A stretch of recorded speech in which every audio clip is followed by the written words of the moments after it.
नमस्कार, मैं हूं टीपी पांडे। इलाहाबाद हाईकोर्ट ने एक टिप्पणी की थी कि गाय को राष्ट्रीय पशु घोषित कर दिया जाए। गाय सभी धर्मों की है और सभी इसका दूध पीते हैं। दूसरा, उन्होंने आज ये कहा इलाहाबाद हाईकोर्ट ने कि धर्मनिरपेक्ष देश में मदरसों को फंडिंग क्यों हो रही है।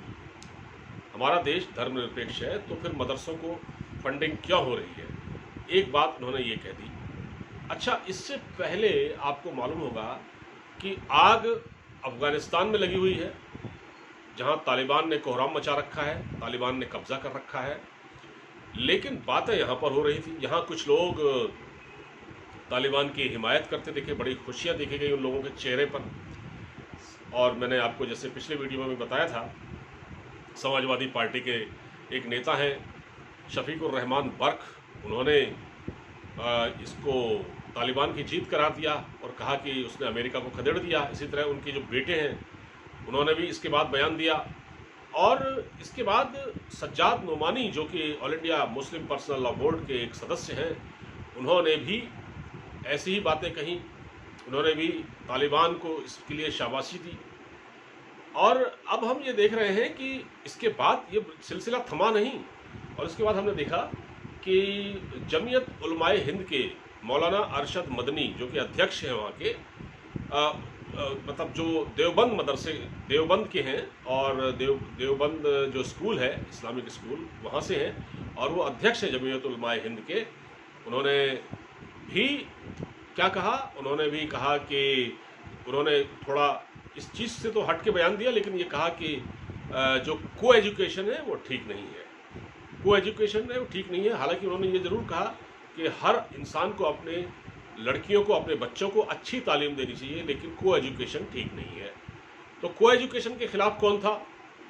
कौन है? तालिबान है। तालिबान ने को एजुकेशन पर रोक लगा दी है जब से वो अफगानिस्तान पर काबिज हुए हैं। वहाँ तो महिलाओं का घर से निकलना ही बहुत मुश्किल हो गया है, तो को एजुकेशन की तो बात ही कहाँ है। और वो तो जहाँ जहाँ बल्कि इवन हर जगह पर, जिस महकमे में भी वहाँ औरतें काम करती हैं, उनको परेशान किया जा रहा है।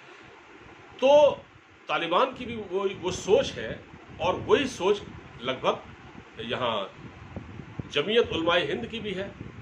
और जमीयत उलमाए हिंद जो है वो देवबंद क्या है? देवबंद मतलब जो तालिबानी है आजकल, आज भारत में क्या है, जो देवबंद के जो देवबंदी मुसलमान है वो भारत में कम है, बरेलवी ज़्यादा है।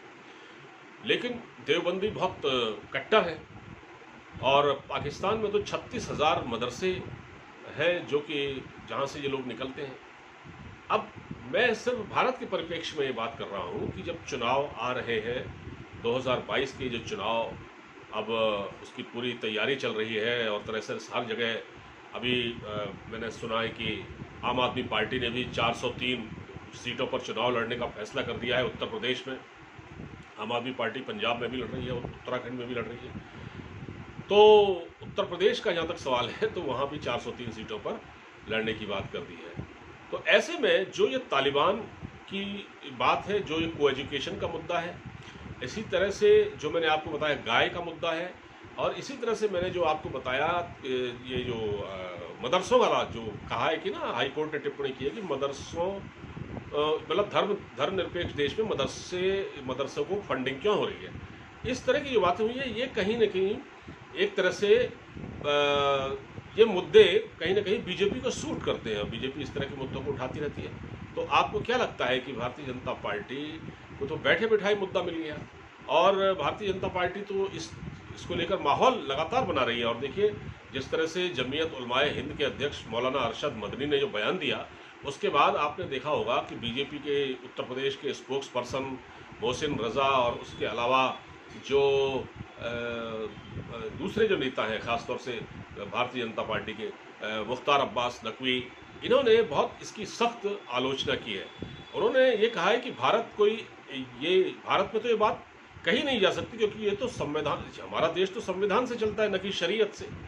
तो इनको साफ साफ कह दिया गया है। लेकिन इस तरह की बात करके कहीं ना कहीं मौलाना साहब ने भारतीय जनता पार्टी को ही फायदा पहुंचा दिया है। ठीक है, भारतीय जनता पार्टी को ही फायदा पहुंचा दिया गया है। और आगामी जो चुनाव होने वाले हैं 2022 में तो इस मुद्दे को जिंदा रखा जाएगा।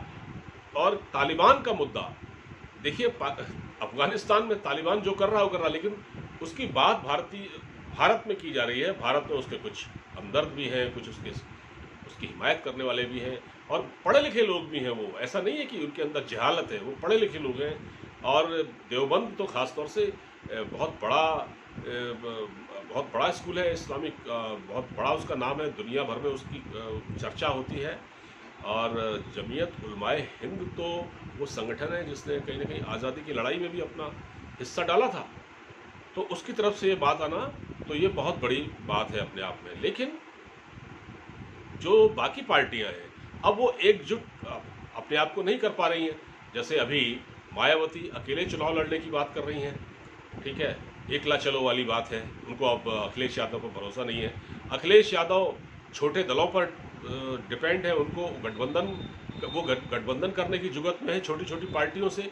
लेकिन आम आदमी पार्टी से उनकी बात हुई थी कि वो उत्तर प्रदेश में गठबंधन कर लें, लेकिन आम आदमी पार्टी सीटें ज़्यादा मांग रही है। इसी तरह से जो छोटी पार्टियां हैं वो अखिलेश यादव से ज़्यादा सीटें मांग कर रही हैं। जैसे सोहेल देव पार्टी है वो ज़्यादा सीटें मांग कर रही है, और इसके अलावा 20 पार्टी है, इन सबसे बातचीत चल रही है।